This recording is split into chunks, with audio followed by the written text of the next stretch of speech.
कामयाबी के लिए अकेलेपन से गुजरना ही होगा। Buddha story on loneliness. Life lessons from eagle. कामयाबी के लिए अकेलेपन से गुजरना ही होगा। प्राचीन समय की बात है। एक समुद्र के किनारे एक गुरु अपना आश्रम बनाकर रहा करते थे। हजारों शिष्य उनसे ज्ञान ग्रहण करने के लिए दूर दूर से उनके पास आकर रहते थे। गुरु का ज्ञान देने का तरीका भी बड़ा ही अनूठा था। शुरुआत में वो अपने शिष्यों को उपदेशों के माध्यम से ज्ञान देते थे। उसके बाद वो अपने शिष्यों को उस ज्ञान का अनुसरण करने के लिए कहते थे, उस ज्ञान को अपने व्यवहारिक जीवन में उतारने को कहते थे। एक बार उस आश्रम में एक सम्राट अपने बेटे को लेकर पहुंचा। उस सम्राट ने उस गुरु से प्रार्थना की कि आप मेरे बेटे को अपने आश्रम में रहने दें और अपने तरीके से उसे ज्ञान दें। उसे इस आश्रम में बिल्कुल भी ऐसा नहीं लगना चाहिए कि वो किसी सम्राट का बेटा है। उसे बिल्कुल साधारण शिष्यों की तरह ही ज्ञान देने की कृपा करें। गुरु ने मुस्कुराते हुए कहा कि सम्राट ज्ञान इसी तरीके से लिया जा सकता है। अगर तुम अपने आप को दूसरों से बड़ा समझोगे तो तुम ज्ञान ग्रहण नहीं कर पाओगे।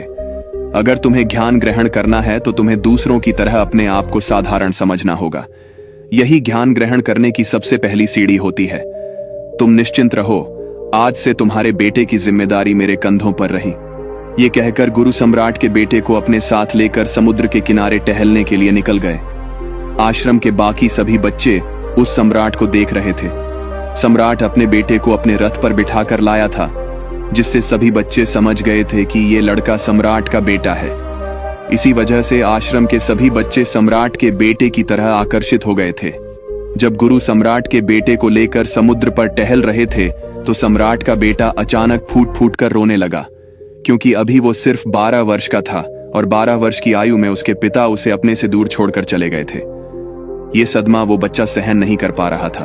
वो नहीं समझ पा रहा था कि उसके पिता उसकी भलाई के लिए उसे उस गुरु के पास छोड़कर गए हैं। उसे रोते हुए देखकर गुरु ने कहा कि बेटा, मैं तुम्हें चुप नहीं करूंगा। हो सकता है कि आज मैं तुम्हारे आंसू पोंछ दूं, लेकिन कल तुम फिर अपने आप को अकेला पाओगे। याद रखना, जीवन में इंसान अकेला आता है और अकेला ही जाता है। जितनी जल्दी जो इंसान इस बात को समझ लेता है, वो उतनी जल्दी आत्मज्ञान के रास्ते पर निकल पड़ता है। गुरु ने अपनी बात आगे बढ़ाते हुए कहा कि जो इंसान अकेला रहना सीख लेता है, वही खुद से प्यार कर पाता है, और जो खुद से प्यार करना जानता है, वो किसी के भी जाने का अफसोस नहीं करता, क्योंकि वो खुद से ही प्यार करता है। धीरे धीरे तुम आश्रम के माहौल में ढल जाओगे। शुरुआत में तुम्हें समस्या आ सकती है, लेकिन कुछ दिनों के बाद तुम इसे आत्मसात कर लोगे। उसके बाद तुम्हें यही जगह बहुत अच्छी लगने लगेंगी। ये जगह तुम्हें अपनी महल जैसी लगने लगेंगी। संध्या हो चली थी। समुद्र के दूसरे छोर पर सूरज छिपने लगा था और अपनी लालिमा पूरे आसमान में बिखेर रहा था। इंसान की बर्बादी के 4 कारण। एक साधु की कहानी बड़ा ही सुंदर दृश्य था और गुरु शिष्य को अपने साथ लेकर आश्रम में वापस लौट आए। उस शिष्य को भी थोड़ी सांत्वना मिली, क्योंकि गुरु की आंखों में एक अभूतपूर्व शांति झलक रही थी। और जब हम किसी एकांतवासी गुरु की आंखों में वो शांति देख लेते हैं तो हमारे हृदय से भी सारा भार हट जाता है। मन एकदम निर्मल हो जाता है। जब सम्राट का बेटा रात्रि का भोजन करने के लिए भोजन कक्ष में पहुंचा तो आसपास के सभी शिष्य उसके पास आने लगे। उन सभी को पता था कि यह सम्राट का बेटा है और अगर हम इससे दोस्ती कर लेते हैं तो उससे हमारा बहुत फायदा होने वाला है। यही सोचकर आश्रम के ज्यादातर ने उसे घेर लिया था। बस कुछ बच्चे जो अकेले रहने का महत्व समझते थे, जो दिखावे में विश्वास नहीं करते थे, वो उस सम्राट के बेटे के पास जाने की बजाय अपना पूरा ध्यान खाने पर लगा रहे थे और एकांत में बैठकर अपना भोजन कर रहे थे। कुछ दिनों के बाद सम्राट के बेटे की आश्रम के ज्यादातर बच्चों के साथ दोस्ती हो गई। अब वो आश्रम में उन बच्चों के साथ घूमता, उन्हीं के साथ अपना ज्यादातर समय बिताता। आखिरकार सम्राट का बेटा था, सुख सुविधाओं में पला बढ़ा था।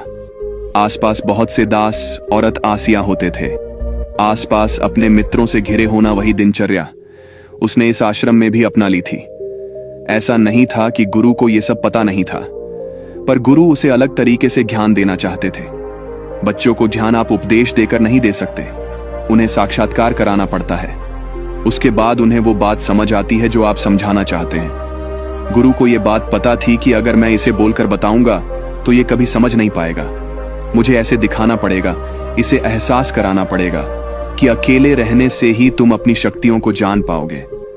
ये सीख देने के लिए गुरु एक दिन उस शिष्य को अपने साथ एक पहाड़ी की चोटी पर ले गए। जब भी एक बात अपने शिकार को निश्चित कर लेता है तो वो उसी शिकार पर अपनी नजरें गड़ाए रहता है, चाहे वो कितनी भी ऊंचाई पर क्यों ना हो, चाहे कितना भी बड़ा तूफान क्यों ना जाए, लेकिन उसकी नजर हमेशा अपने लक्ष्य पर स्थिर रहती है।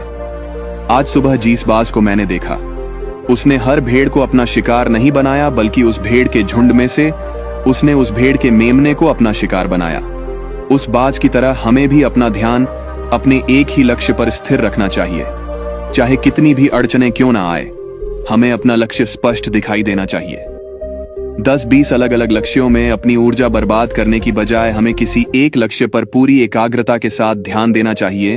तीसरी बात जो मैंने उस बाज से सीखी और जो हम सभी को सीखनी चाहिए वो ये है कि बाज कभी भी दूसरे पक्षी के साथ नहीं उड़ता, वो हमेशा आकाश में अकेला उड़ता है। इससे हमें ये सीख लेनी चाहिए कि हमें कभी भी छोटी सोच वाले लोगों के साथ नहीं रहना चाहिए।